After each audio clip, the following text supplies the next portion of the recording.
Hey everybody, you're watching Conversations in Pop Culture, and I am your host, Andrew Davis, and this episode is brought to you by my sponsors, BCW Supplies.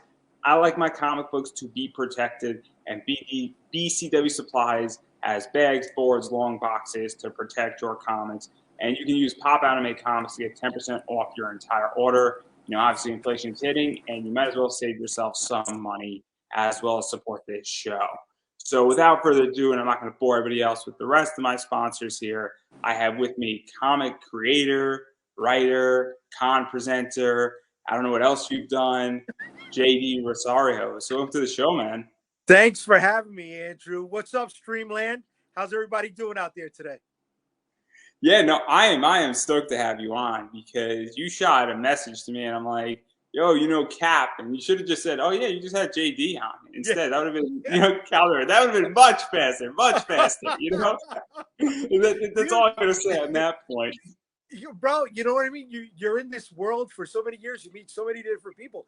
You don't know who knows who, So it's like, oh, Cap's one of my boys, but JD's one of my boys too. And it's like, all right, cool, man. What's up, man? We're people of each other's people, Yeah, no, it's very funny who knows who and Yeah. who has problems with each other. Oh, And yeah. I've had people on my show who get along and they didn't even know that they were on right after each other, which is even funnier. But it's also really tricky because obviously it's a very small world. But Yeah. I don't want to get into all of that because I do want to talk about what's going on with you right now. We're in the middle of Storm Chasers, which is 128. And so, what is the basic premise? Because there is 7 issues prior to issue 8. Yeah. All right. So the overall story, it's about a retired hero who returns to the team she once led, and she's looking for them to help her rescue her daughter. But the team is not running the way they used to, right? The team's a mess. The team's in shambles. So the only chance that her daughter has at survival is if she can rebuild them again, right? And hopefully in enough time to see her kid again. So that's the all encompassing part of the story. But there's build up. So when you first open up the first issue, you're like, oh, what's going on? Why are these villains being opened up all over the place? Why are these heroes not really getting along? And that's just leading up to the mess of the whole story. Yeah, and we're going to dive into this because I actually think this is super fascinating. But where did this idea even come from? Because it's not just a superhero story. It's very much an issue of a dysfunctional superhero team and getting them back to functionality, or maybe not getting them back to functionality. Because you go either way at this point, or there could be a faction break off. And I'm just planting seeds here, but it's a fascinating idea because it spins and sort of turns the super team upside its head. But you're picking up on the seeds, and that's the awesome thing, right? I dropped those seeds as I was writing this, and not saying that I was doing this perfectly. When I first started doing these books, they were ash cans, way back when, 12-page stories. Little, I don't know if the people watching know what ash cans are, but they're pretty much home printed comic books, right? That you flipped on their side and you're busting out at cons trying to act like Oliver Twist. May have some more, right? Trying to show off the books. So the first 3 issues were like that, and then from issue 4 on, I built up full 24-page stories behind it, and once we got to issue 7, it was like, man, I kind of feel like I'm at a loss because here's this really awesome chunk of story, and the first 3 issues that look into it needed some help. So we did what I called the redux, right? It wasn't a reboot. It was just a retelling of those original stories, but expanded from 12-page issues to 24-page blots. And we were able to add a little bit more characterization, interaction between some of the characters, and explore some of the seeds that were dropped off later on in the issues and plant them to make you wonder, where are they going to go, right? Are they going to long, like you said? Is this going to break up? Are they going to stay together? And if you've been, you've been checking it out, there's a hell of a lot of stuff that happens in those first 7 issues. So before we even get into that, Oh, and you mentioned something where you did a redux for it and a redo. And one of the things that I find is that people are terrified to want to go back yeah. to their original comic. And for whatever reason, either they feel that it's disingenuous to their readers, they also want to build forward, or they don't want to admit saying, hey, I now know 20 more skills 5 years into the business than I did when I first got in, and I was a young, stupid kid when I first got in. No offense to anybody, we all start somewhere, and I think most people, if you do it the correct way, you learn a lot more in year 5 than you Oh, knew hell in year yeah. 1. Hell yeah. And It's so, funny what you're was saying your that. thought?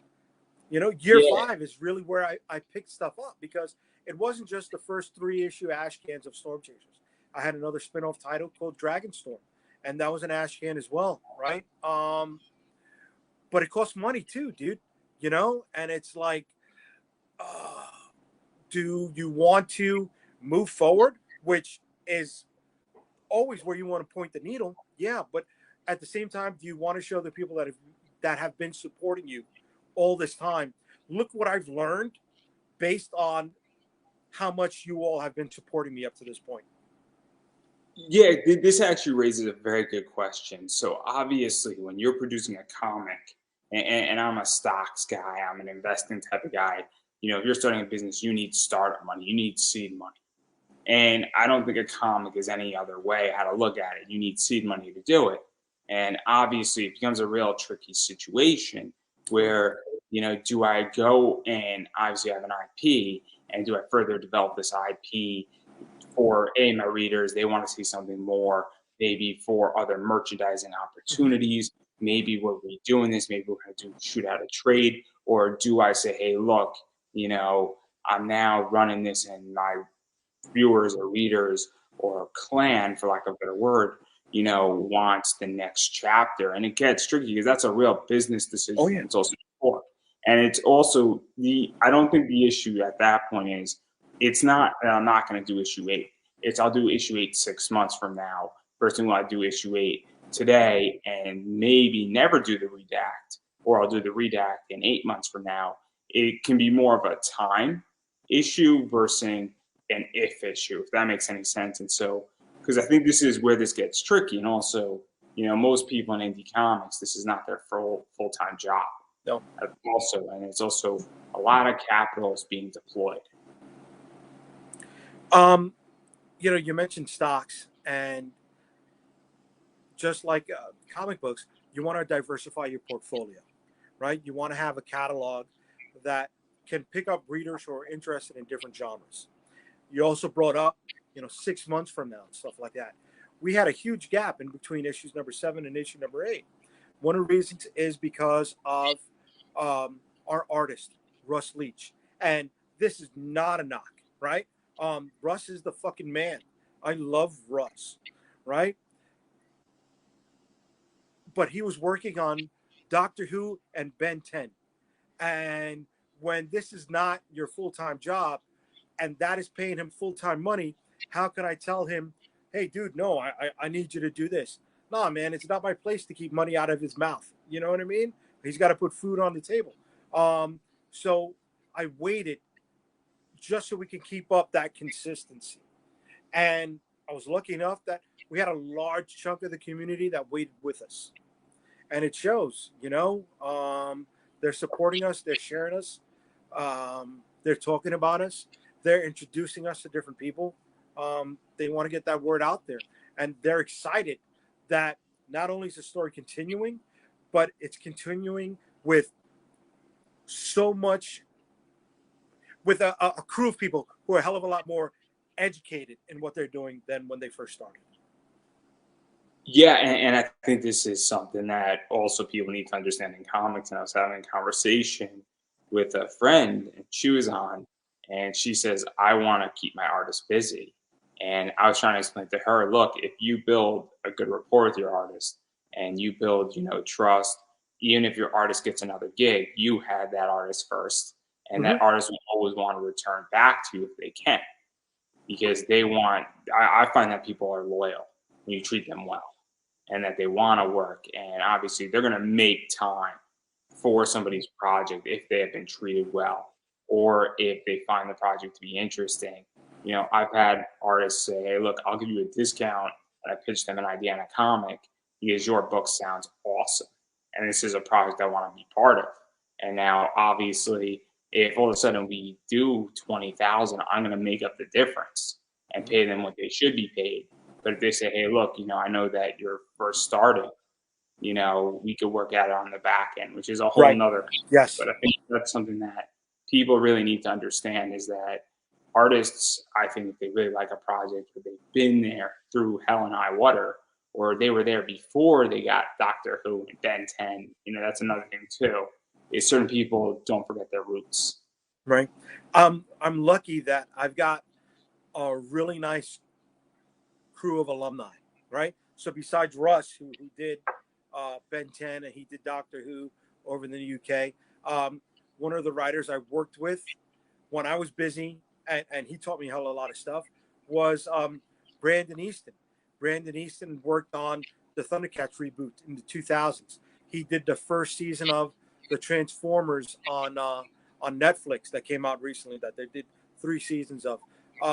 He worked on Peggy Carter, Agent of S.H.I.E.L.D., and he just finished up the Mr. Miracle series right now in DC. Another alumni is Eric S. Brown, and he is he's a novelist who has a series of books called I believe it's The Legend of Boggy Creek, and for lack of a better phrase, it's Bigfoot in the swamp, right? And that very first book was turned into a movie on the Sci-Fi Channel, and this is a really great group of people that, yeah, they've moved on, but we still network. We still keep doors open for each other, and whether it's new jobs, new opportunities, new places to eat when you're in a different city doing a con, we still have those types of connections.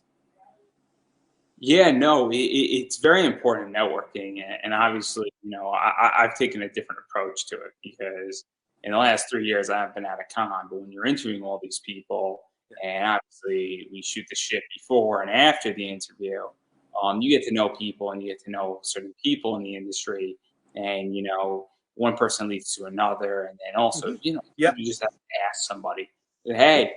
A lot of the time I just shoot somebody a message, and the only thing that's going to happen to me that's going to be bad is a no. There's been one time somebody has snapped at me for asking me for an interview. And I'm like, okay, somebody's having a bad day. That's not cool too. And I've had instances also. There's a creator who I won't name, but he's got a name. He's got some stroke, and dude was rude to my wife and my best friend. And that's some serious heat. You know what I mean? That goes beyond a working environment type of deal. And I'll never confront him with the animosity I carry for him because I don't want my wife to get pissed off at me. But that does mean I still don't have it, in my chest every time I see that SOB. You know what I mean? So let me ask you a question on this, because my understanding is that some artists, obviously if an artist is from a foreign country, they might come off as being rude, but they're really not. Their English is not their first language, and so they're very reserved. Also, some artists like to keep their heads in their, I guess, drawings, for lack of a better word, and sort of an asshole to everybody. But if you're an asshole to everybody, well, you're also nice to everybody at the same time. You're consistent.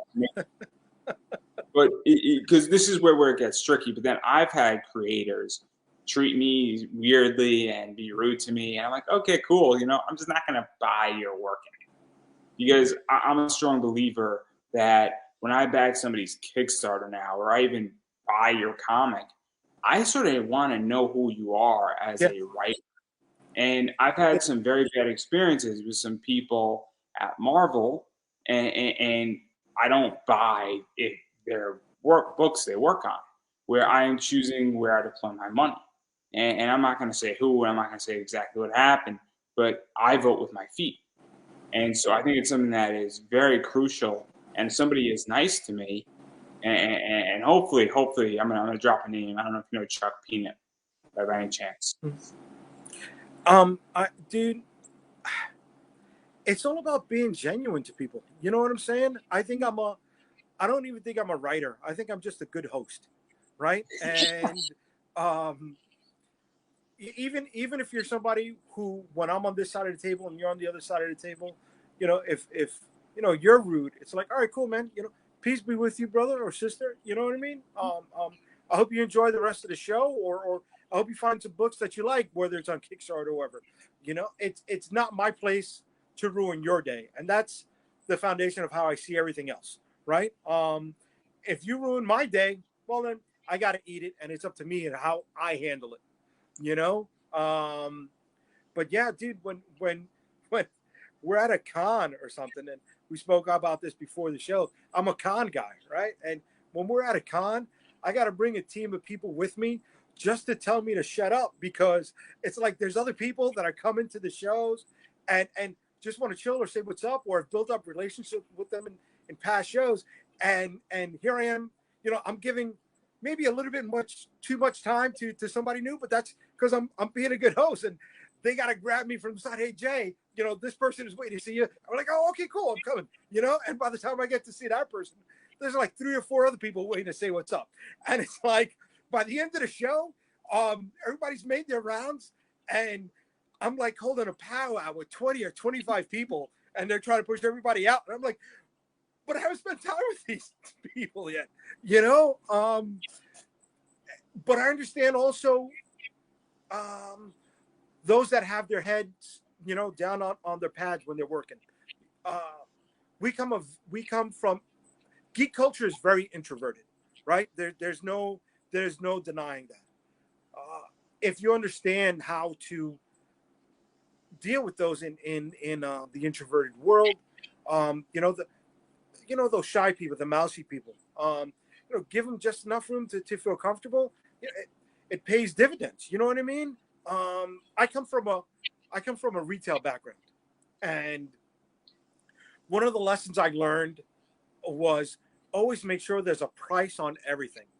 So when you come to my booth, you'll see this big sign that's branded with that Unstoppable Comics logo, and instead of the Unstoppable Comics that's there behind me, there's a price sign, but it's big, so you can see it at a difference, because I know there's people who are just too shy to come up to the table and talk to you, right?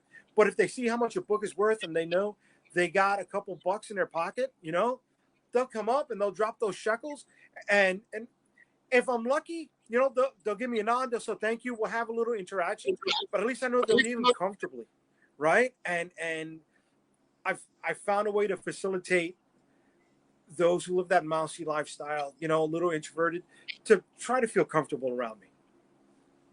Yeah, no, it's tricky. I mean, a lot of artists are that way. And when I got a commission from somebody, and I pretty much said to the guy, "You can't do anything wrong on the book.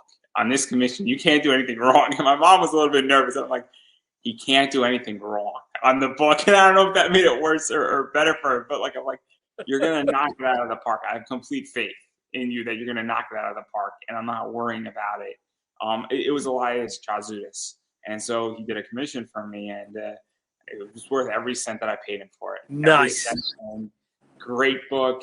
A lot of people at that con saw that book. A lot of people were not happy that was my book, because they were showing it to me. And that's probably one of your prized pieces, right? Oh, it's not for sale. It's not for sale. Yeah. It's in the do not move pile, right? This is your cherished baby, right? But it's also because you understand who that artist is, and you appreciate his work. You're happy for the time he gave you, and those who see it, man, that shit pays dividends with them, bro. It was cool because the company Zenescope was showing it to me when I was shopping in their booth. I'm like, yeah, I know, guys. I just dropped that book off at CGC. And you just see their face, and it was the weirdest thing. Within 24 hours, I got 7,000 likes on Instagram. It's a great story because the story is worth more than the book, because it's one of those stories where it's like a comic book story. it's almost as good as the time that Dan Jurgens and Will Friedle signed my Batman Beyond book. That's a good story. That's great. So my cousin, one of my biggest supporters, right? And one of the things we offer is blank sketch covers. Whenever we do cons, I try to get anybody who's worked with me at the show, right? So when it comes to the New York Comic Con, that's our home field advantage. That's our Super Bowl weekend, right? At one point I had 4 different artists that I worked with at the booth. There was another time I had 2 different artists. But this one year I got 3 of the team there with us. And here's my cousin. He grabs one of our sketch covers on the very first day, first thing in the morning, and he runs over to Ivan Reis. And he has Ivan Reis do a cover of Shield of the Interceptor. And it's like, bro, we got the team here. Why don't you have them do it? He's like, no, Ivan Reis is his man. And he didn't get it till the end of the convention on Sunday at like 4:00. But for him, that was it. You know what I mean? He's got one of his homegrown properties, right? Stuff that we dreamed about when we were kids, illustrated by one of his favorite artists. So the Dan Jurgens story is funny, and it's going to upset CGC slightly. So Dan is signing, and Dan Jurgens is signing, and CGC messed up, and they didn't get there till 40 minutes later. Dan was signing for an hour. So the night before, I saw Dan Jurgens with Paul Levitz at the Library of Congress because this was Awesome Con doing a lecture. So I threw the idea to Dan today, maybe throw a little stinger on it because I was going to get the book CGC'd. A little bat symbol counts as a sketch on a CGC book. So it doesn't matter if it's a whole thing or if it's a little thing. It's a sketch. Nonetheless, it counts the same. Now, you could talk about value and all that stuff. So Dave Finch did a little bat symbol, and I didn't ask him to. It says, signed and sketched by Dave Finch on the book. That's awesome, dude. So now what happens is that he signs it. I'm just happy that it'll be a signature. And then he remembers me. He starts drawing a bat thing on it. Now, his handler knew not to stop and interfere. This is the difference between when a handler knows when to interfere and when a handler doesn't. So now his handler asks me, and I'm walking on crutches because my legs are messed up. So now his handler says, you're going to go get Will Friedle. He's Terry McGinnis. And I'm like, I'm not going to push my luck because I already got what I wanted. He's like, wait right here. The handler then brings me backstage, speaks to Will Friedle's handler. Will Friedle and me speak for like 5 minutes. He signs it and he says, I am Batman.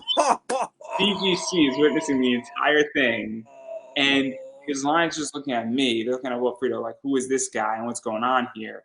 And it was one of those things. And that con, a bunch of other people had blank covers, and Dan didn't sketch on any of their blank covers. Book came back as a 9.8. He knew it was getting graded. It cost $10, no brainer. And I have a Will Friedle signed Dan Jurgens sketched Batman Beyond book. And it's not, I'm not saying it's the coolest book, but it's like the perfect comic book story where, and then like CGC's like, yo, man, we're so sorry. And I'm like, no, guys, this is the story. Dude, see, that's awesome that you got that experience. You know what I mean? Look at the smile that's put on your face. Dude, one of my best friends bought the Batman PlayStation 3 bundle. I think it was a PlayStation 3, right? He was able to remove the cover from the PlayStation, and he goes to as many cons as he can, and he gets almost everybody who's ever worked on Batman to sign that PlayStation 3 cover. Dude, he doesn't even play the damn thing anymore. You know what I mean? But he still, to this day, will try to go to any con. He'll bring that cover. If he knows you worked on Batman, doesn't matter how popular you are on the list of alumni, he wants you to sign that. And just like you, he'll have little bat symbols on there. You know what I mean? He'll have pointy ears on there, stuff like that. And that's his thing, dude. That's his thing. Yeah, no, it's so interesting, and obviously, I mean, I appreciate cons for that, but this is such a detour out of your book. No, but this is the fun part of comics. You know what I mean? This is how we. Hey everybody in Streamland, this is how me and Andrew get to know each other. Right? You're hanging out with the two of us while we're having some drinks. That's what this is, right? I don't know. I kind of feel like when you're just pitching product, things could be cold. You know what I mean? And I don't. I'm having a good time. I don't know about you. I hope you are. I mean, if I wasn't having a good time, I would not be doing this. I would not be doing this. Man.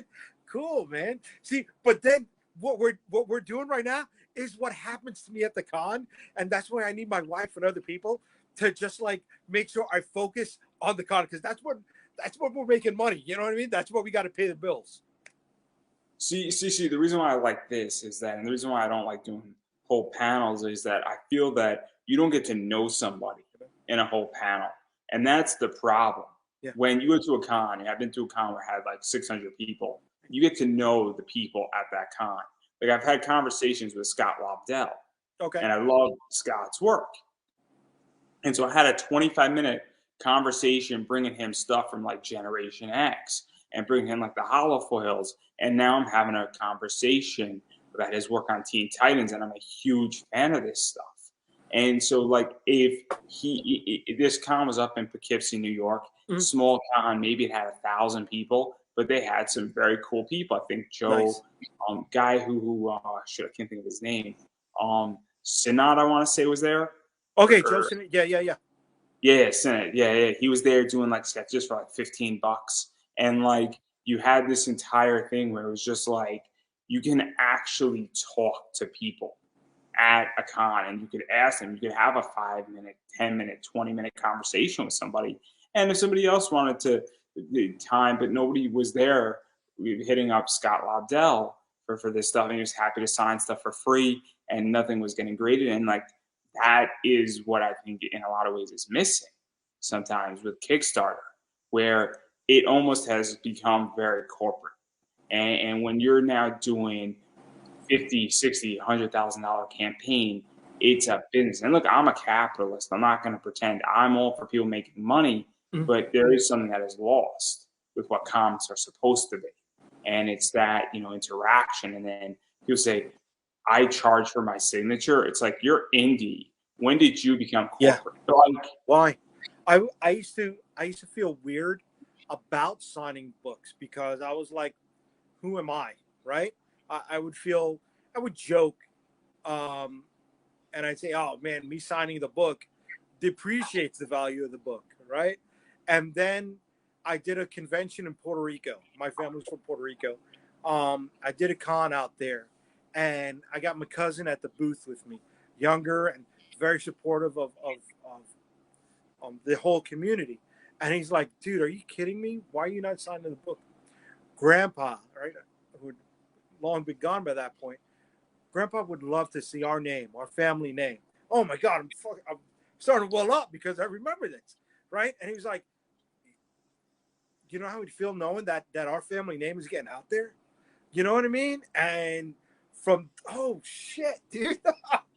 and from that point on, I sign it with pride. You know what I mean? And not pride like a big boastful chest, like look at me. No, pride knowing that, God damn man, I'm honoring my family by signing this. So whenever somebody asks me for a signature, I'm like, fuck yeah, man, I'm charging it. That's stupid, But then again, like we're doing right now, right? I'm shooting the shit with them as I'm signing the books, and you're talking about the corporate nature of Kickstarter. I don't understand that yet, right? I don't have a grasp on that. My world has always been doing the con stuff. Yes, this is my 17th Kickstarter, but I use Kickstarters just to fund the printing of my books, right? I'm not using it to pay for a livelihood. I'm not out here living the life of mansions and Maseratis. And when it comes to paying the team for the work, well, we do offset printing. So at offset printing, if people don't know about it, you're buying in bulk. Your cost per unit is 50 to 70. Yeah, right. So over the course of I know how much 3,000 comics would write. yeah, I know exactly how much it costs actually. yeah, bro. You know what I mean? Now with the paper shortage, you're looking at maybe $2,200 for offset printing.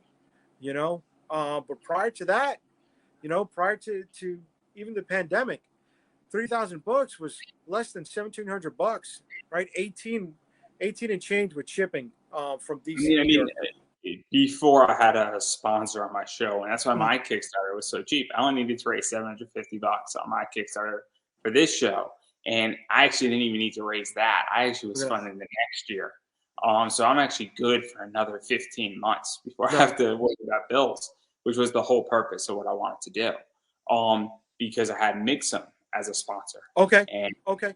they basically saved my ass Good with shit. StreamYard, and then they continue to save my ass. Good And the shit. only reason why I'm going to bring in sponsors moving forward is that the more money I have, the longer I can do this because I'm in a sponsorship drought right now.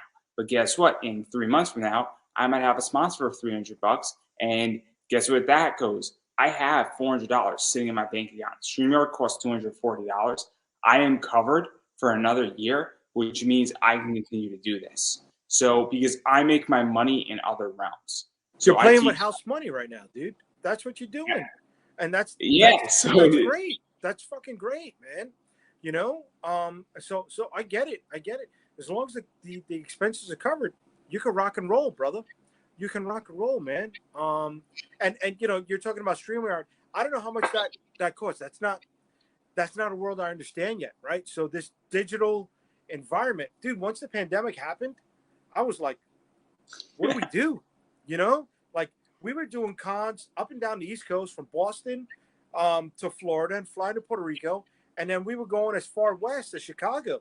We were doing Philly, we were doing C2E2. I was loading everything in the trunk and we were rocking and rolling, um, building the community like that, hand selling, having natural interactions with people. I, I I was lost when it came to the digital world and how to convert. I'm still learning.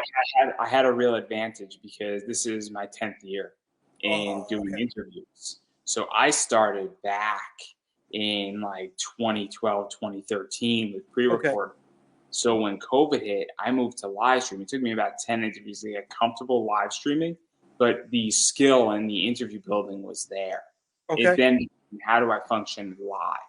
But that was a very fast learning curve for me. And when I came into live streaming in the first probably 6 months, nobody was doing it. And it was amazing.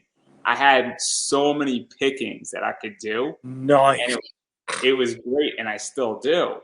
And everybody's now running a show, but not everybody knows how to run a podcast. Nobody knows how to actually build out questions and how Mhm. to market it and how to push it out there. And I'm not in podcast format. When I get into that format, that's my bread and butter, where I know exactly how to do that. And I mean, my other show does 110 plays every single day without any marketing now. Now you might say, "Oh, it's only 110," but I don't push it out. It does it organically because Dude, I've built. I got zero. You know what I mean? So 110 is impressive to me. Don't I wouldn't knock it at all. No. My point is that I put in so much effort and I have such high quality in Okay. what I'm doing, and that's what has transferred over here. And that's the whole thing. I think that's what people don't understand is that running a podcast and even getting into the digital world is complicated. Now, again, I'm fine with people making money on Kickstarter. My problem is that when you forget your roots, and I think people need to be reminded saying Oh yeah. you're producing a comic. If I'm teaching somebody about comic book investing, that's a Right. little bit different because that's a investment class that is expected to be cutthroat, that is expected to be education.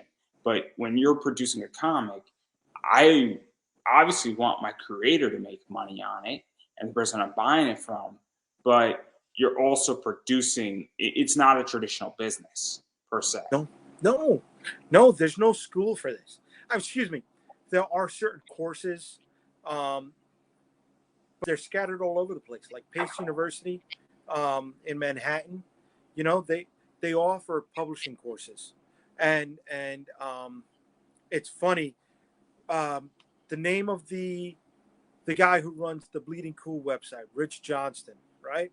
People were confusing him with someone who had an elevated position at Diamond, someone who just came in, named Rich Johnson.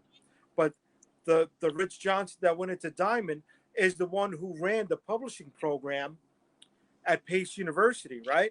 And he would bring in buyers from Barnes and Nobles, Borders, and part of the course was learning how to pitch the products that you're publishing, your portfolio, right, to buyers in these big corporate retail locations. So you got to look for things like that. It's not just what you learn at the Joe Kubert School of Art. It's not just what you learn at SVA. There's so many different layers. And I'm going to bring this back to the con, right? But that's your on-the-job training. It's you pick up lessons and other pitfalls to avoid from people that you network with and you meet at shows. You end up doing things where sometimes you overpack, you don't know how to move product, and the best lessons are when you're doing the conventions, right? So you got to find a way to put it all together to come to this point where you become the comic book creator.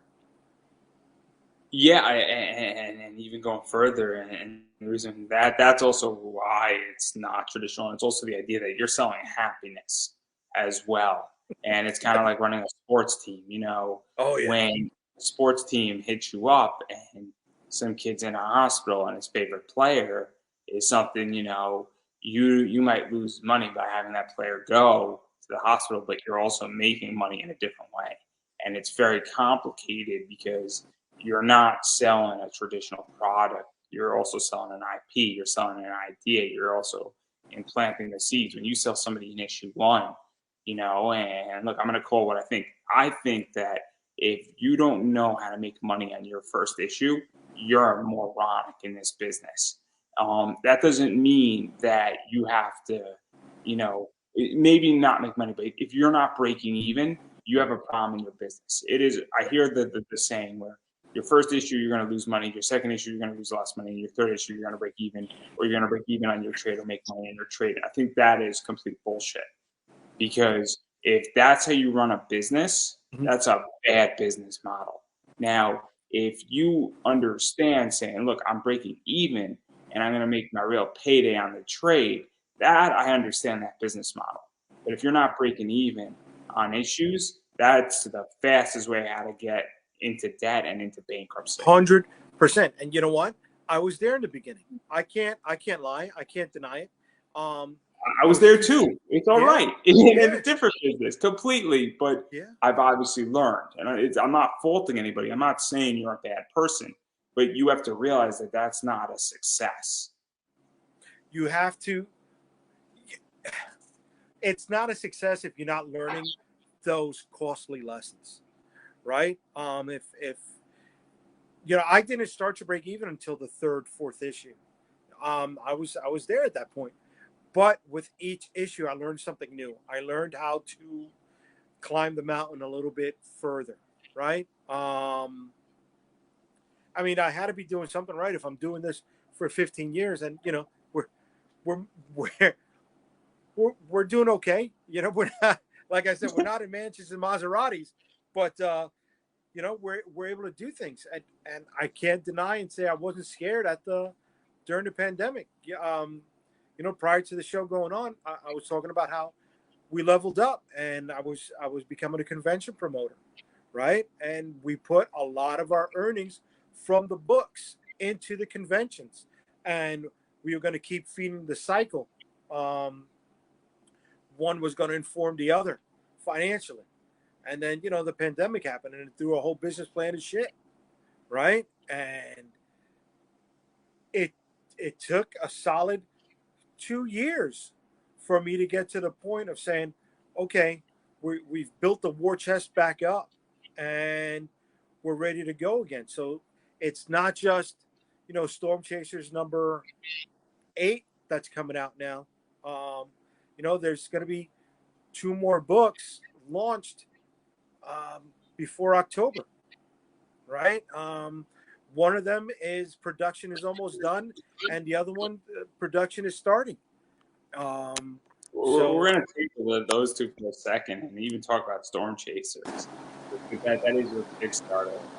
Obviously, they're dealing with a whole functional, not functional. Obviously, the former members are now coming back together to fix the dysfunctionality, and there's a girl's life on it in a lot of ways. Yeah. We're starting to see why they broke up, why they're dysfunctional. Maybe people were sleeping with each other when they shouldn't have been. I'm calling it. I'm not ruining anything that's not out there at this point. I mean, maybe person A and person B were hooking up, and then really person C wanted to be with person B, and that didn't turn out, and that also created a rift. And so there's a lot of stuff because I read Storm Chasers a little bit different. You were kind enough to send me the first 7 issues, where I read it as we have a superhero crisis, but we're really diving into the functionality of the team, not so much the superhero elements of it. And that's how I read it. And also dive into the personal stuff. I mean, I'll give it this way. You never see Bruce Wayne showing up into the Justice League with Superman. Superman, I was with a blonde last night. You never see that. But, I kind of want to see how Bruce's, ex or his current girlfriend is reacting to the fact that he's not there and the crisis is going on in the Justice League. I kind of want to see it. I mean, that's what this book is in a lot of ways. Dude, I'm not going to sit here and say I am trying to reinvent the wheel or came up with anything new and intriguing. I've taken things that have happened in the world around me, in life around me, right? And I've added a lot of those interpersonal relationships into the story and how this character plays out with this one. It makes them more than 2-dimensional. If I go right to the beginning, right, the very first issue of the Storm Chasers, you have two security guards, right? Two guys transporting a villain, and they're having a simple conversation about meeting someone who was in the movie Die Hard, right? And it may sound like whatever filler banter, but that really happened to me, right? I was at a wedding where an ex-girlfriend came with someone who looked like the long blonde guy from the Die Hard movie. And it was a friend's wedding, and there was family there. And the joke of the night was, look at Jay's ex-girlfriend. She came with the guy from Die Hard. So when the issue starts off, you have these two guards, and they're talking about, I was in a movie with, I was at a wedding this weekend where I met the guy from Die Hard. And they were like, who, the one that said shoot the glass? We're like, no, the blonde one. So a lot of those interpersonal relationships are really things that happened and just used to add depth to the characters. Whether it's superheroes, whether it's sci-fi, whether it's a Western, whether it's zombies, that's window dressing, right? You're still looking out the window and you're looking at the world that's around you. How do you play it off of an interesting story?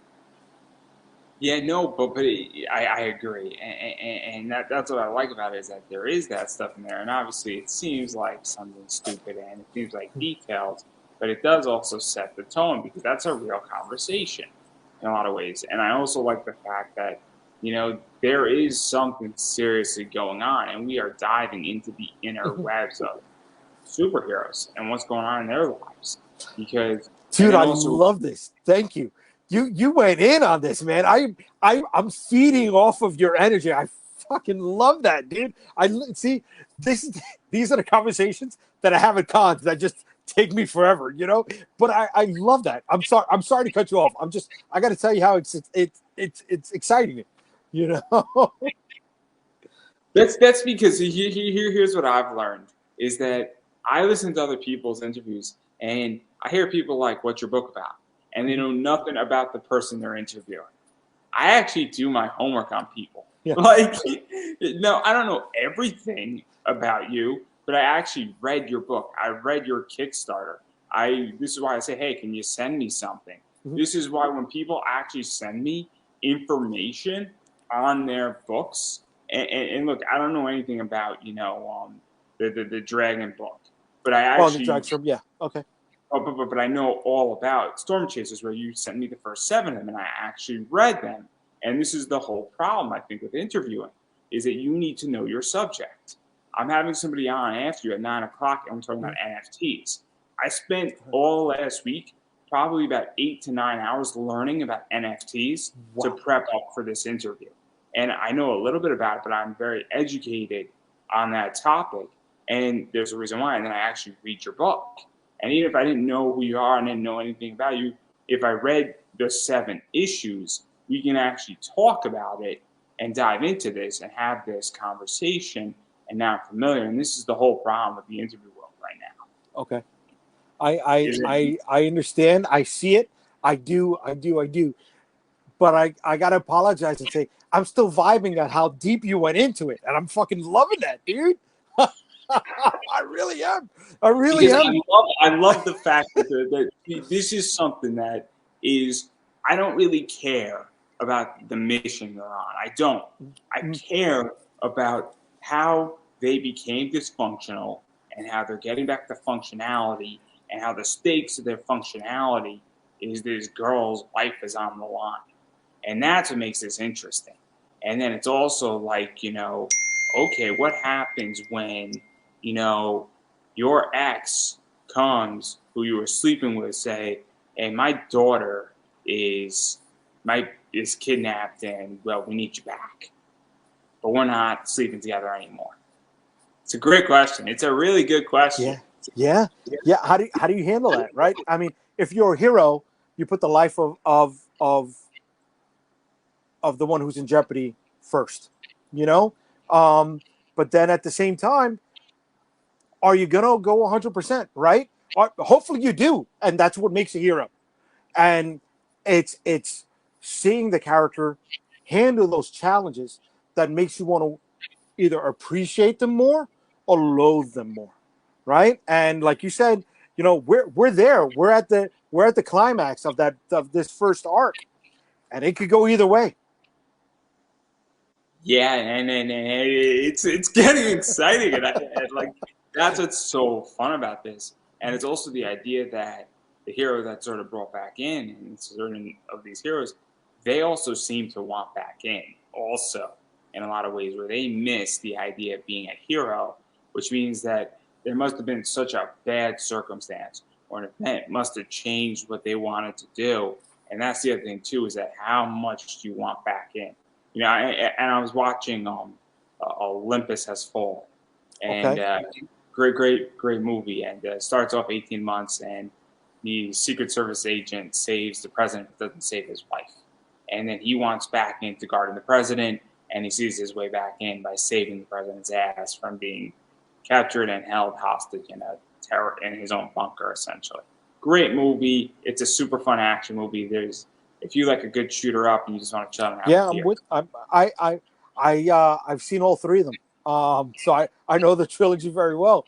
But it's like going back to stripping away the superhero elements to this, right? And it's also part of being in a failed relationship, right? And going back home, thinking you have to pick up the pieces, trying to get back on your feet again, right? These are all metaphors for what's happening in the story, right? The failed relationship, going back to the old team, putting the team back together, just like when we brought this up, pre show. I was in a failed relationship. I had to go back home. I had to put my life back together, right? And that one of the things that helped me get through the depression of that was finding a way to process what happened in my life and share it in the story by giving depth to the other players who are part of this puzzle. Yeah, and there's a lot of stuff, and I'm being paid for a reason because I don't want to ruin anything. No, it's okay. It's okay. It's all right. I'm not somebody who gets discombobbled over spoilers. You know, I'm all right with that. But you wrote it. That's the problem. I didn't write it. You wrote it, so you know exactly what happens. Everybody who's going to see this may or may not know what's going to happen, and I clearly want them to actually buy and support your Kickstarter. I hope so. Fingers crossed. I want to keep making more books, you know, and this is part of that process, right? But it also doesn't take away from what you and I are having right now. You know what I mean? I'm fucking digging it, dude. I'm loving the time we got right now. You know, I don't know how to describe it. It's just you know, not just somebody digging on the book, but somebody who understands where you're coming from. Somebody who's easy to talk to, and somebody who comes from your world. You know, when you get to vibe with so many different elements of that person, things go well. I feel. I could throw an idea. So I'm a huge Gundam fan. Okay. I love Gundam. It's my favorite anime series of all time. It's been around for almost 45 years. And so I do a Gundam panel every once in a while at anime and Comic Cons. And I've only had like 4 or 5 people sometimes in my panel. And nobody was after us. And the con person was like, yeah, nobody's after you for like an hour.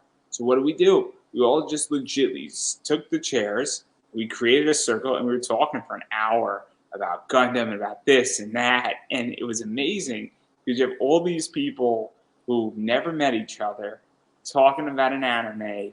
And then we went into some other stuff. And then like an hour went by and we're like, oh, yeah, sorry. As like a bunch of people were starting to fill in for the next panel. I'm like, yeah, we were just talking. And like, it's one of your favorite panels ever, right? I mean, I love the panel. Yeah. It's not. I love the topic, and I'll talk about it with anybody at any given time. Mm-hmm. It was just great that after the fact that it was just a conversation because we had the space to do it and we were having a great time. And like it was just everybody was on the same channel. It's hard to describe, but if somebody came in and was a Gundam fan, they fit right in. They'd pull up a chair, the circle would get wider, and it would just flow. And it was amazing, and I don't know how to explain it in that way, but obviously a lot of stuff's going on. And issue 8 really is bringing up the entire thing, and obviously there's some villain stuff going on, and a lot of fun stuff's happening in these 8 issues. There's depth to the villains as well. You know what I mean? They just don't get as much screen time as the heroes do. But I have a companion book. Excuse me. It's the character guide, right? I was a big fan of the old Marvel Universe Handbook or DC's Who's Who, right? The data pages, the strength charts, you know, just the wealth of information from the characters at all the books. I'm doing this for 15 years, right? But we didn't put out as many books as we should have in those 15 years. That doesn't mean that the ideas aren't there. So a lot of the things that I don't get to explore in the issues, I tie those elements into the character guide. So when people get a chance to pick that up, if they only get a few panels to pick up on a character or hero or villain that they like, and they want a little bit more about them, they'll find that in the character guide stuff. And that gives me a lot more room to explore. And I have fun with things like that too. Yeah, I like those too. And I'm a big fan of what Top Cow used to do. Obviously, things like that. The source books, source books, the swimsuit issues are always good as well. Things like that because, you know, it's not so serious. And I fell into swimsuit issues in a very weird way. We want to have fun with this. You know what I mean? Dude, we want prior to the Top Cow swimsuit issues, in the I don't know how old you are. I'm 46, right? And when the 90s were turning over, Marvel used to do these big magazine books.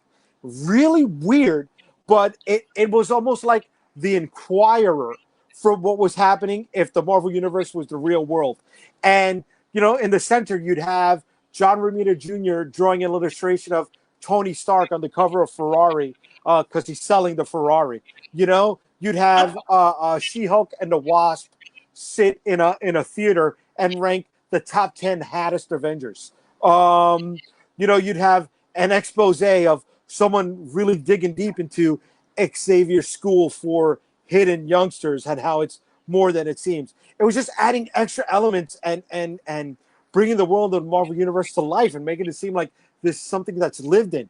So, you take that and like the swimsuit issues and all these other companion things that other companies did, and it's like I pop for that just as much as the books. I mean, look at the Street Fighter stuff, and how I fell into all this stuff was because this what happened. There was a comic shop that brought in a bunch of dollar books. They probably paid like 30 cents for every book. I bought a long box of 250 books for like $50 at most. So now they were selling it for $1. And so you had stuff like Sia Ohms, Lola on there. You had Witchblade, like Fan Appreciation. You had all this Aspen stuff. You had all the Top Cow swimsuit issues in there. And you had all these books. You had a Lady Death leather-bound 10,000 copy. Wow. Which is, so now, you have all this stuff, and this stuff was loved. Like, you ever come across some of these collections, the books were loved. Hell yeah, dude. And so now all this stuff's $1. And I'm like, I don't know half this stuff, but the covers look awesome. Cyberforce, the foil edition, where like everybody in Top Cow worked on it. So like Dave Finch did like 3 pages. Michael Turner did a page. Ebess did a page on that book, I think. And so now you have all these people and all these books that were loved and somebody truly appreciated dirt cheap.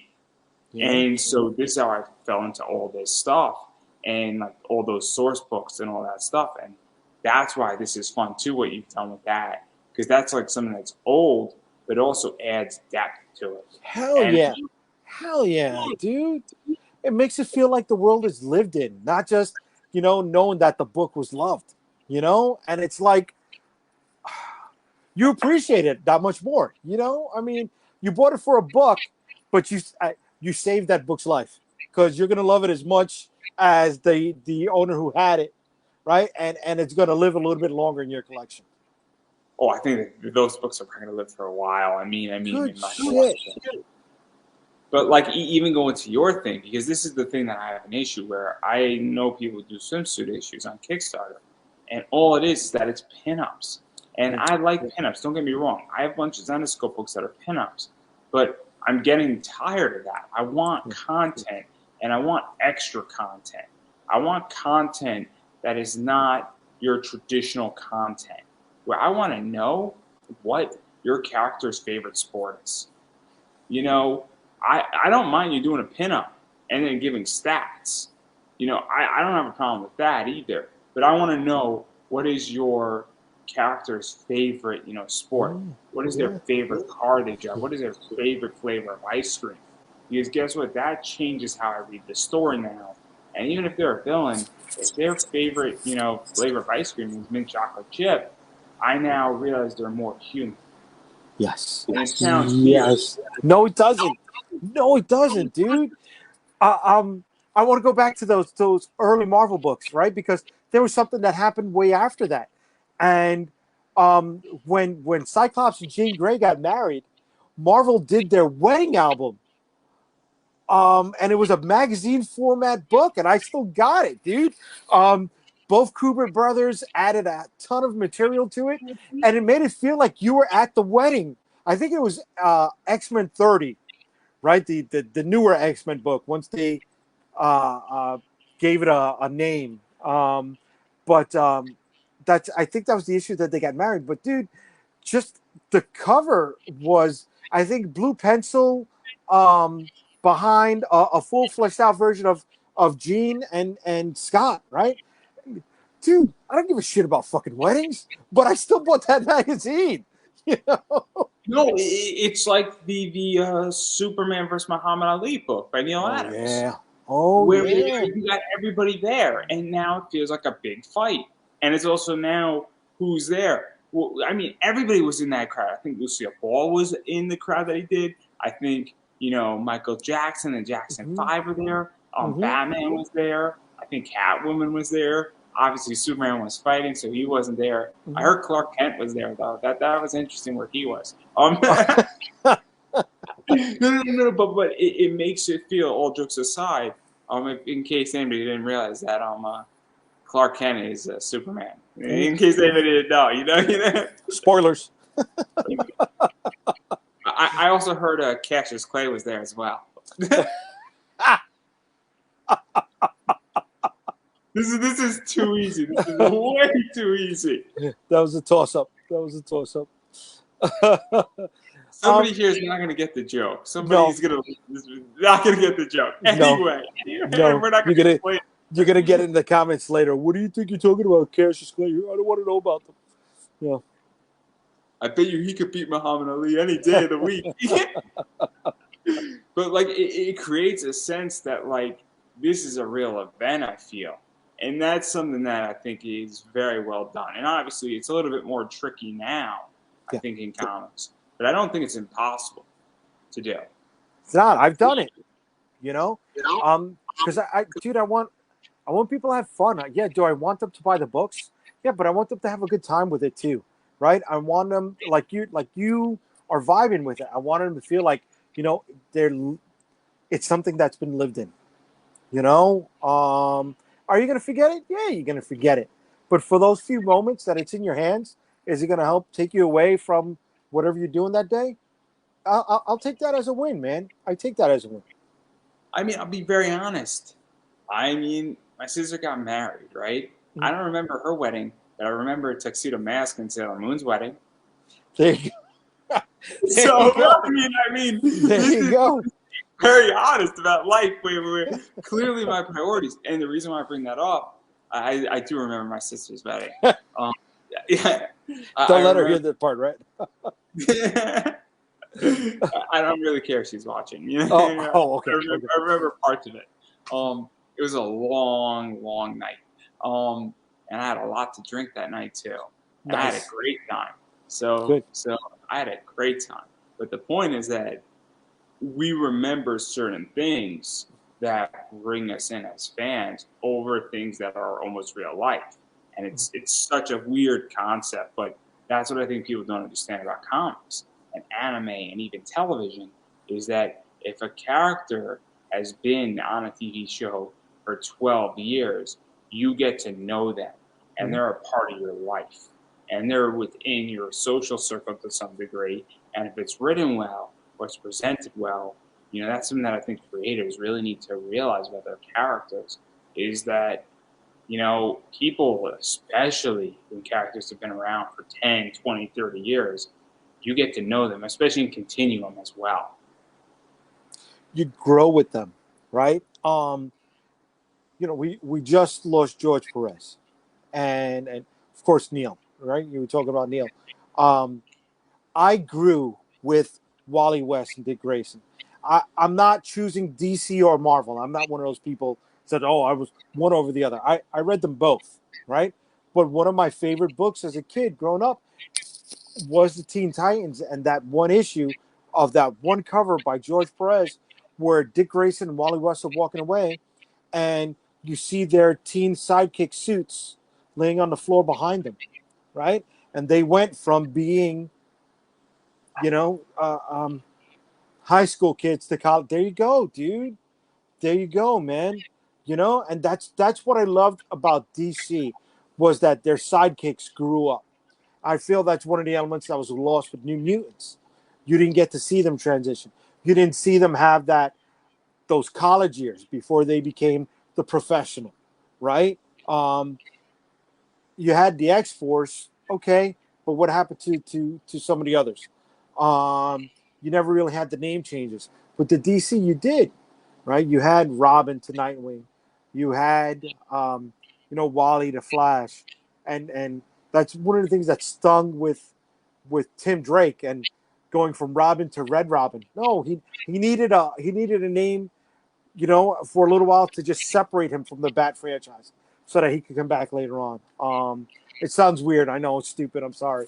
But just seeing them grow, I appreciated that. I was with that because I was growing at the same time.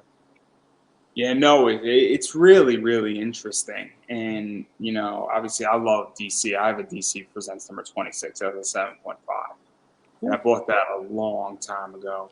And it's probably, I think it's tripled in value since when I bought it. Which, in a 7.5, a 9.8, I mean, is an expensive book. It's like a $450 book right now. If not more.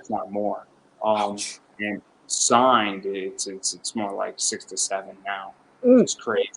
Eventually, I'm gonna get a signed 9.8 by George Perez and you know, Marv Wolfman, and they're out there. Right.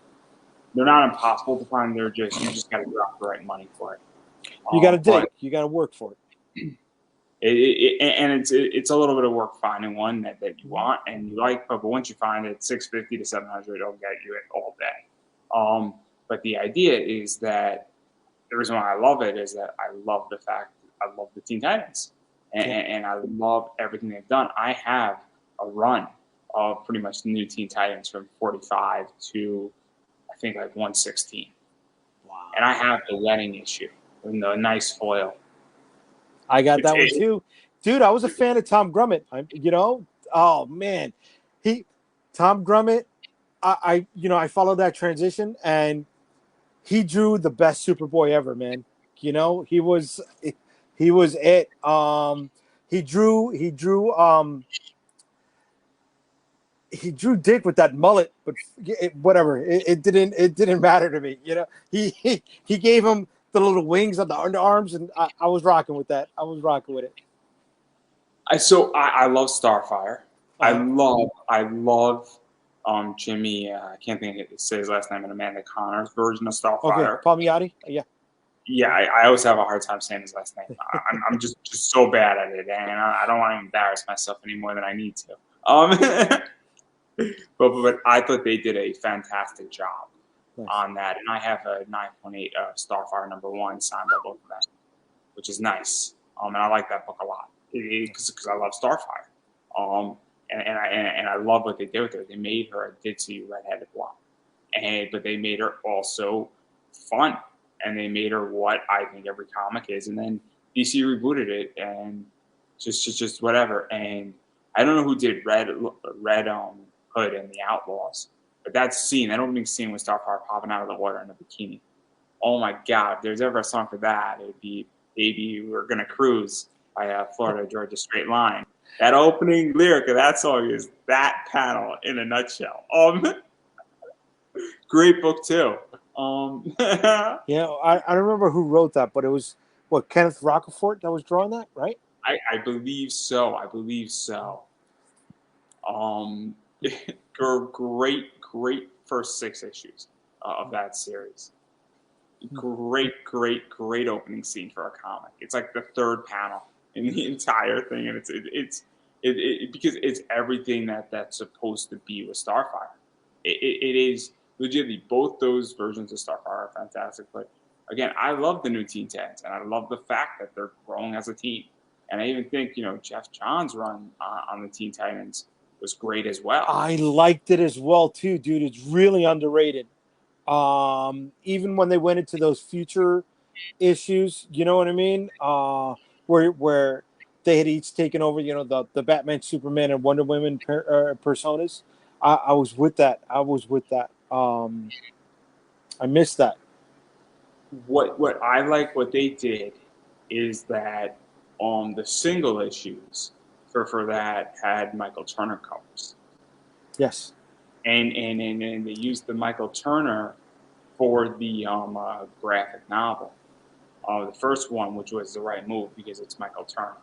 Mm-hmm. And that was, I think, like maybe 18 months before he passed, I believe, around that time. And boy, brilliant. And then there was some other stuff that Michael Turner has done, where like Supergirl and the Teen Titans, and very, very smart because those covers did sell. He even did a few covers of the Superman Batman series, right? He did that too, and Aspen reshot that out with Peter Steingrind or Grand. Really? And I picked one up for like $40. Oh wow! Okay. And nice. Basically, you have Supergirl in the middle, and then you have like Superman and Batman's face in the back, and Wonder Woman I think is also in the cover. And it's an awesome book, and it's almost a reimagining of that, but with like Michael Turner's art and done by Peter. And I don't know how to explain it. It's an awesome cover, worth every penny I bought it for. Nice.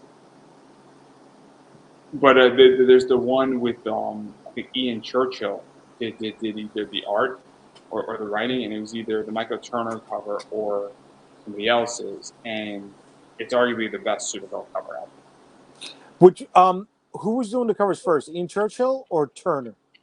So I think it was random. You either got cover A or you got cover B. Oh, That's what makes that cool, is that there was two covers. Okay.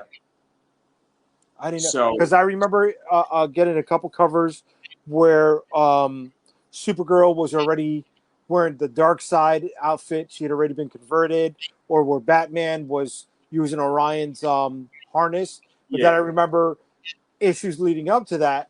Because I don't think Churchill did the cover. I think Churchill was the artist. No, but he did. There's one cover that he has where Supergirl is wearing the black and silver costume. And that's a Churchill cover. Yeah, I know that he did that. The Michael Turner is traditional Supergirl, and she's like flying in the sky, and there's Supergirl Teen Titans on it. It's like a $10 cover on eBay. It's not an expensive cover, but it's an awesome one. It's a really cool one, and it's not his most iconic cover, but I think it's his best. But I digress right there. Enough about Michael Turner. As much as I love Michael Turner. Hey man, rest in peace, Mike. I do want to briefly mention that, because obviously Unstoppable is a much larger world at this point, because you got New York versus the World, which is sort of a zombie thing that sort of that's the only book right now in our catalog that is not part of the shared universe. That's stepping outside. It's not part of it, but it's familiar with it. Yes, sir. Because there are elements where you'll see like a poster for New York versus the World, or a floor mat, or a book within the hands of characters in the regular shared universe. If I came into your first book with New York versus the World, and then I jumped into something like Dragonstorm, I would be like, okay, I realize that obviously New York versus the World is zombies, and Dragonstorm is more superheroes and dealing with things of that nature. But I realize that I'm not that far off. It's related. To put it nicely, is a good way how I describe it. And then you got Dragonstorm, you got Shield of the Interceptor, and some fun stuff's going on with that book. And then there's some fascinating things that have happened, and JD went through it with me. Oh yes. We try not to bring up failures of the past, but there was an incident with JD, myself, a number of other creators where we were involved in. Luke's been on this show too. Okay, yeah. So Luke, Randy Zimmerman, Anthony Figueroa, Russ Leach, artist I worked with for many years, to start his own title called Only Death Can Save Us. We got all involved in a phantom deal to get us out into a retail location that had a number of stores across the nation, and all of us ponied up quite a few bucks to print up a hell of a lot of books that went nowhere. And it's only recently that we were able to get our hands back on the copies.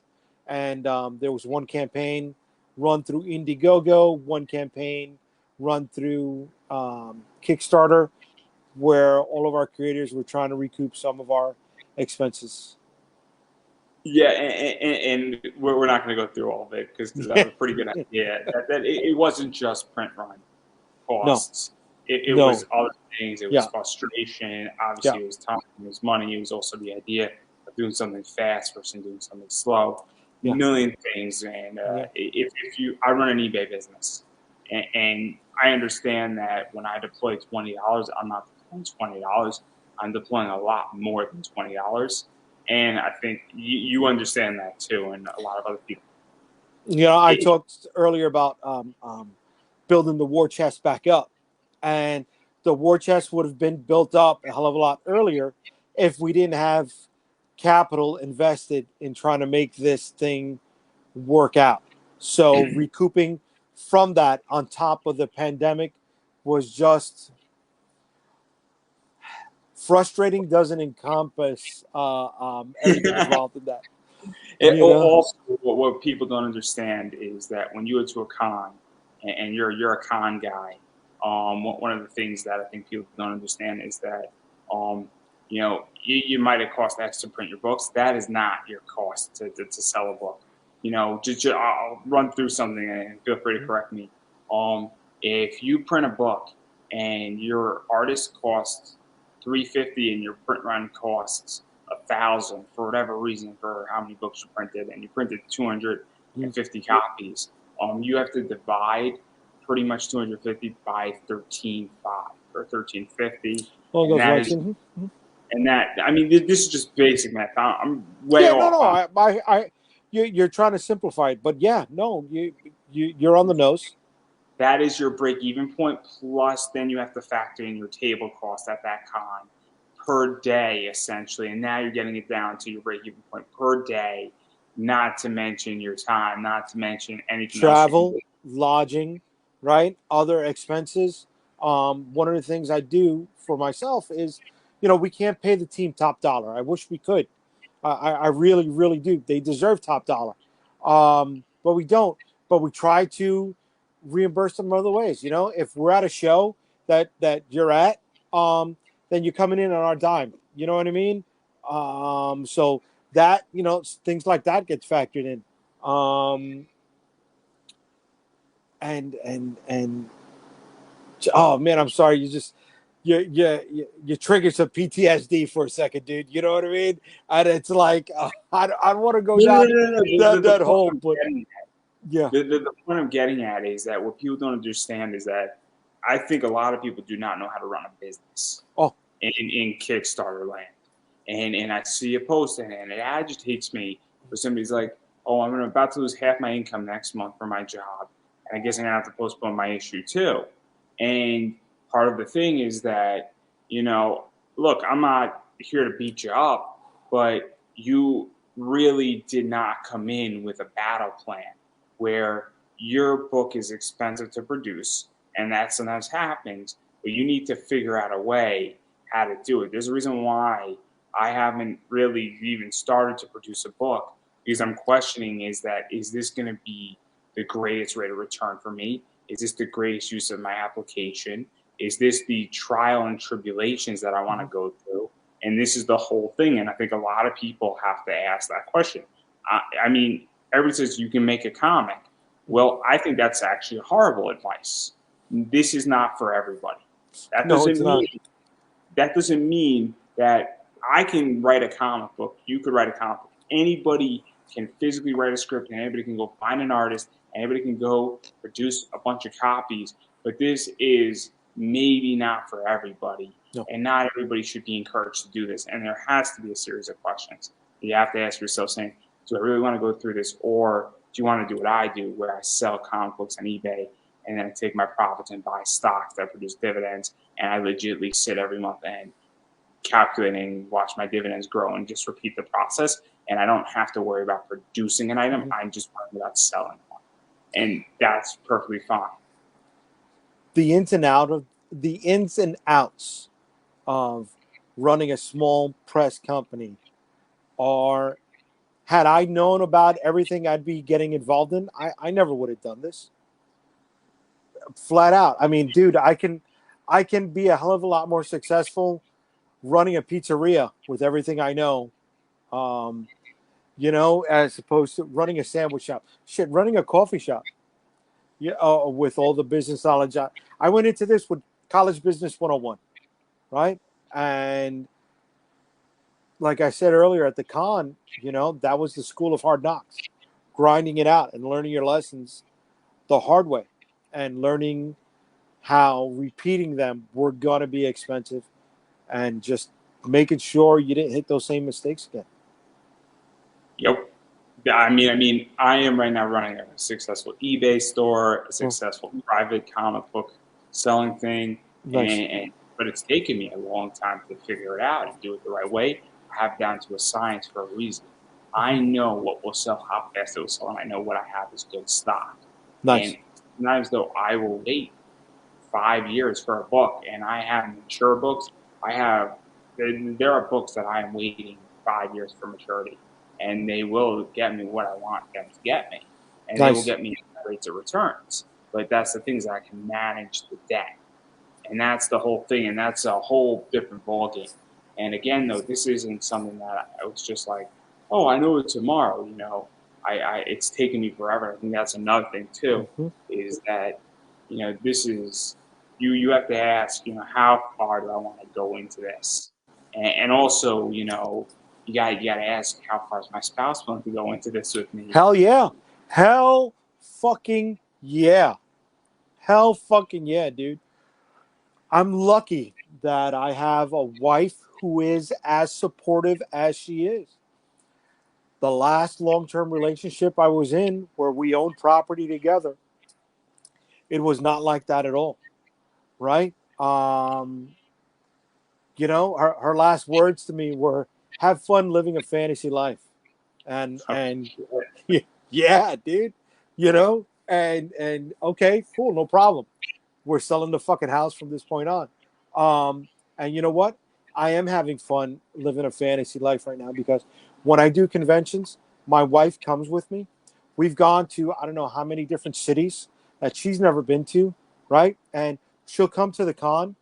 She'll work with me for a little bit. Once she knows that I'm off and running, she'll go, she'll Uber, she'll check out the fucking city herself. Dude, she'll come back when I'm ready to cut out for the day. We go to dinner, and guess what? Now we have shit to talk to, and we're not sitting across from each other at the dinner table on fucking phones. You know what I mean? We're engaging in conversation in all the things that we experienced that fucking day or that weekend, right? And we look forward to that shit, dude. I was supposed to be doing MegaCon this Thursday, but whatever, some things hung up, and we're still going to Florida, right? But one of the reasons we were going to do that is because her parents are out there, so we're saving on travel expenses, we're saving on lodging, right? She would have been able to go do what she's got to do out there while I'm working the convention. We're living together, but we're still doing our own.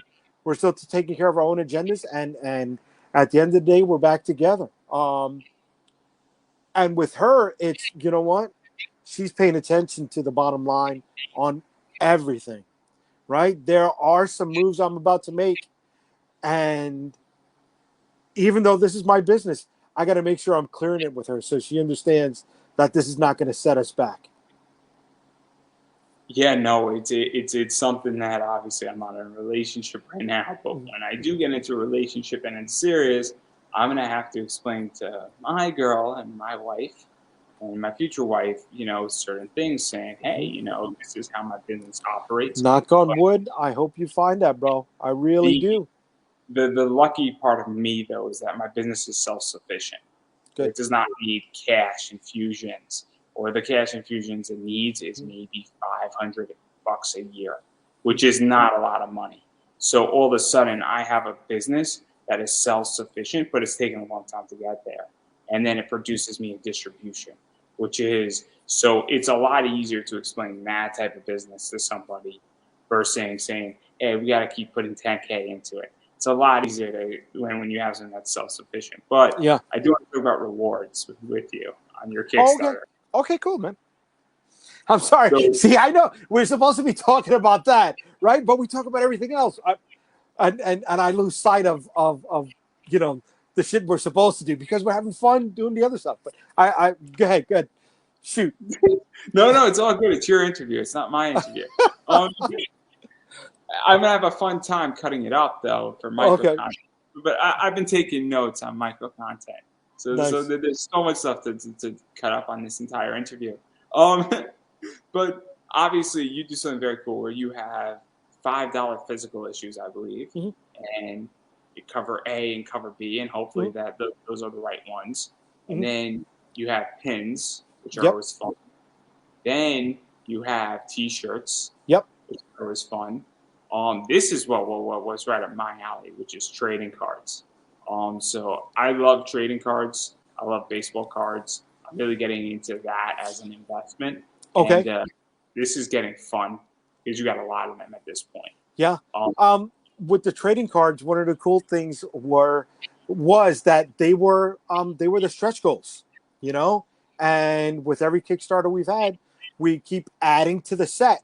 I kind of have a rough idea for an end in sight, and then we start with a new one. But I had 7 cards planned for this set for stretch goals, but 2 of those cards I'm turning them into elevated premium cards. So here on this show is the first announcement. There will be 2 holochrome cards as stretch goals later on in the set. I have not decided on if they are just stretch goals or if they are also going to be added to the holochrome cover packages, but they will be available later on. I'm going to be making that announcement soon. Yeah, and then also I think that pretty much anything else that if you want a bunch of other issues, you get everything physical, you get digital, the entire 8 issues, you get a physical. I think you also, if you're getting it physical, I think you do it digital as well. I do. Right? I do. The one price gets you both, right? So when the Kickstarter is over, I wait till they release the funds so I know, who paid, who didn't pay. And so that's usually around 2 weeks, 2.5 weeks. Once that kicks in, I know I check off the list. Everybody gets their digital issue right then. So that way they have something to read while the physical copies will get printed. It's also the idea that, and I'm very honest, where if I just spend X amount of money, sometimes I don't want to crack open a book, because I'm a collector and I'm like, I want to read it digitally and I want to keep the book pristine. And that's a big thing. And I know people who don't send digital copies, and I'm like, that's an issue for me. That's a deal breaker. That's a deal breaker. Yeah. Dude. And then, it's coming to a point where people don't have the room like they used to, right? Digital packages move for me, right? I think I've had maybe 12 or 13 digital package sales alone. And if I didn't have that up there, how many people would not be helping us to get to the goal of printing up the physical copies? And let me tell you, I ran a Kickstarter. For my show is all digital. Uh-huh. It's great. Fulfillment is easy. I sold advertising and episode rights because guess what? I get booked up quickly. And at this stage, what I found is that when people pay for an interview spot, the guest quality actually increases. And because it factors out bullshit. And the people who attacked me on it, the reason why is that you factored out the bullshit. You did exactly what the intention was. And that's what's insane. The questions and all the whispering behind that I found out later on in this community, I'm like, you guys don't even get it yet. You factored yourself out of the problem. And that's what's great about it. And that's what money does. Money is an awesome determiner. Hell yes. I can't explain it to you, but like my mission got accomplished because I basically people ponying up money. And when I was asking for $5 outside the Kickstarter for certain people, and like certain people were like, I'm not doing it. I'm like, okay, you want a free show, but this show and somebody else's show are not the same. Right. They are not the same. I'm going to actively think about your book for the next 6 hours and I'm writing it. That show hasn't got your project for 20 minutes. You put in work into it. So, but I digress.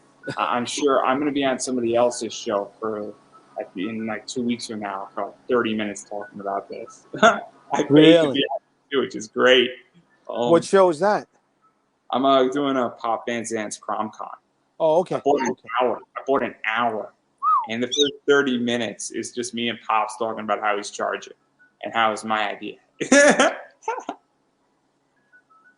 I was the one who encouraged him to do it. Actually, Really? Okay.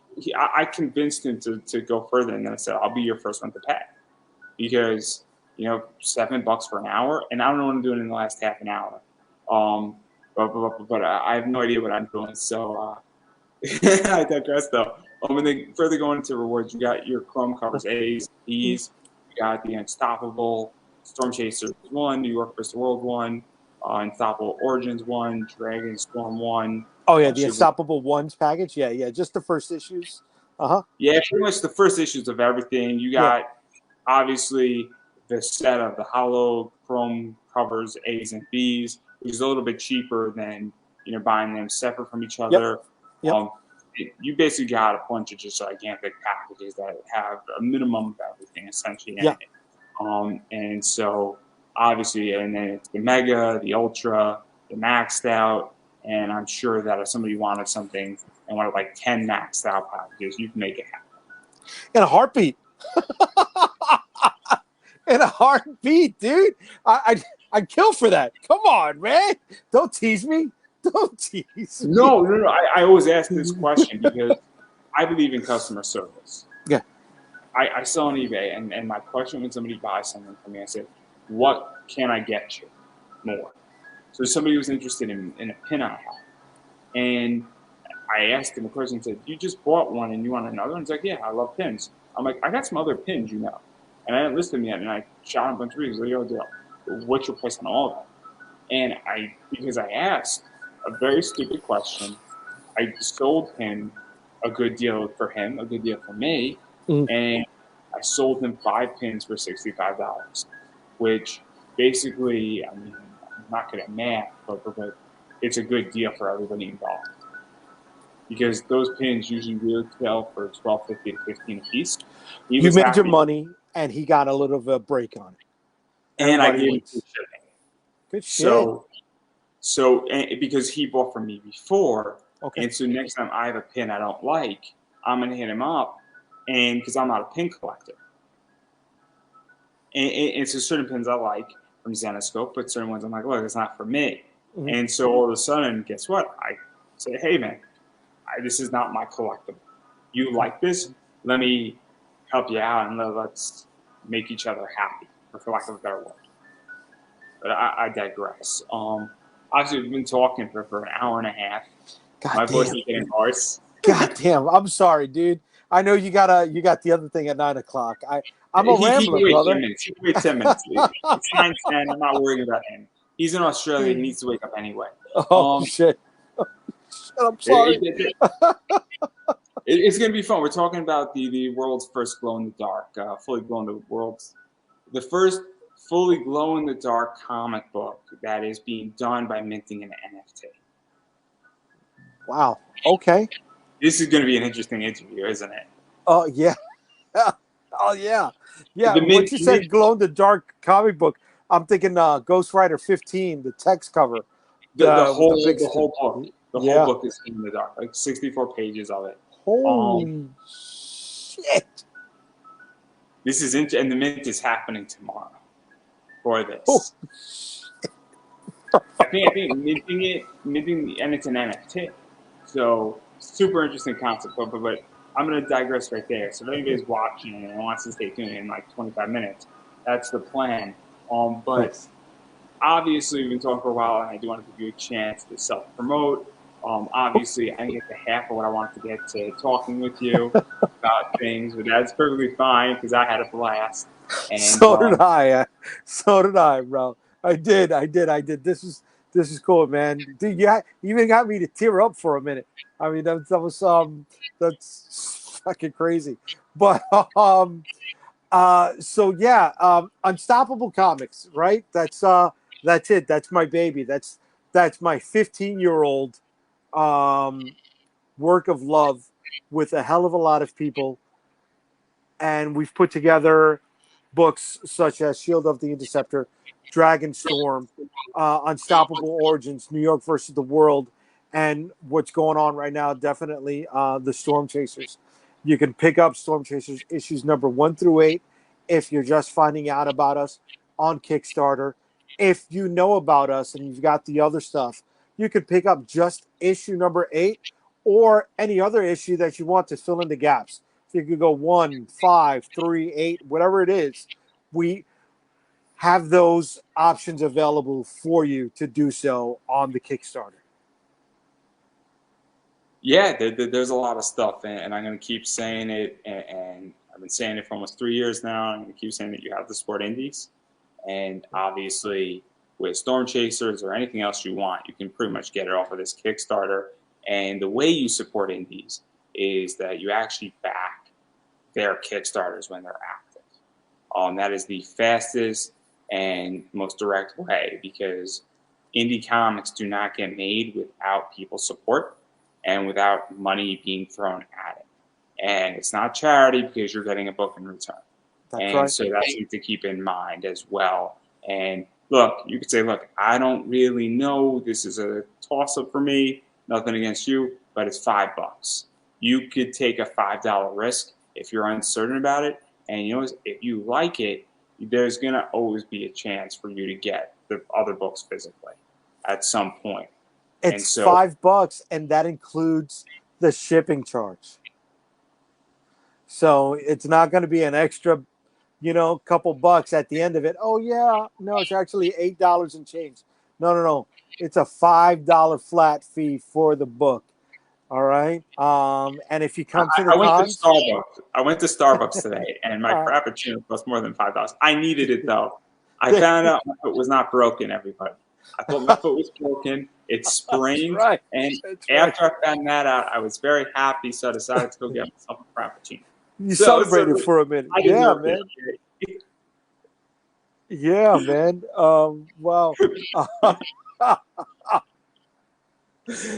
So we are cheaper than a Frappuccino.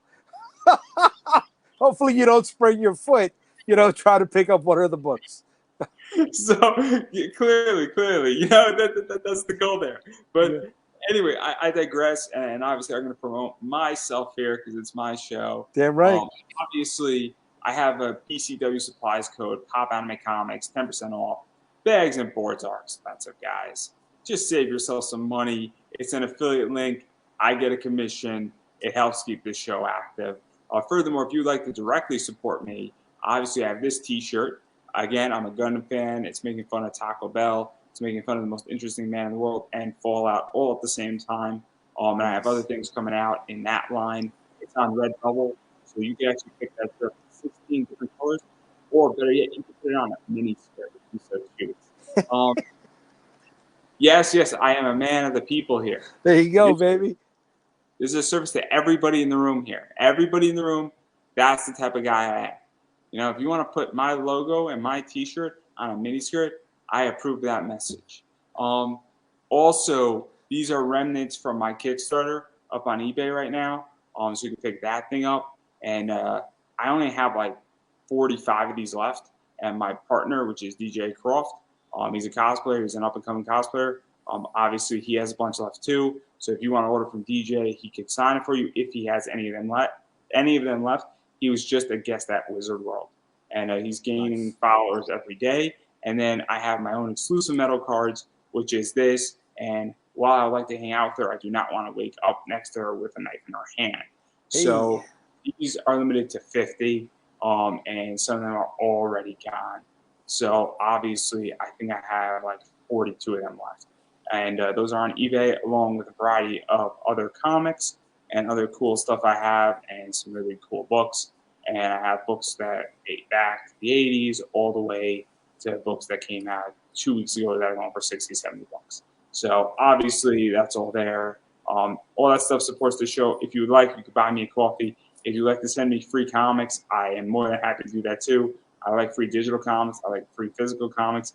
I like a thank you every once in a while. And all my social media is down there. It's Pop Anime Comics on Twitter, Pop Anime Comics on Instagram, Pop Anime Comics on Facebook. YouTube is Pop Anime Comics. And yeah, I appreciate everybody checking stuff out and sharing out my interviews. And on that note, I'm going to give you the final word. Thanks for having me, bro. This was an awesome time. I don't know what to say. You know what I mean? I appreciate the time. I appreciate the vibe that we had on the show. dude, we talked more good times that we have in comics than we did our products, and I feel that goes a long way. No, I agree. And on that note, before we make it into a bad time, that's a wrap. That's a wrap.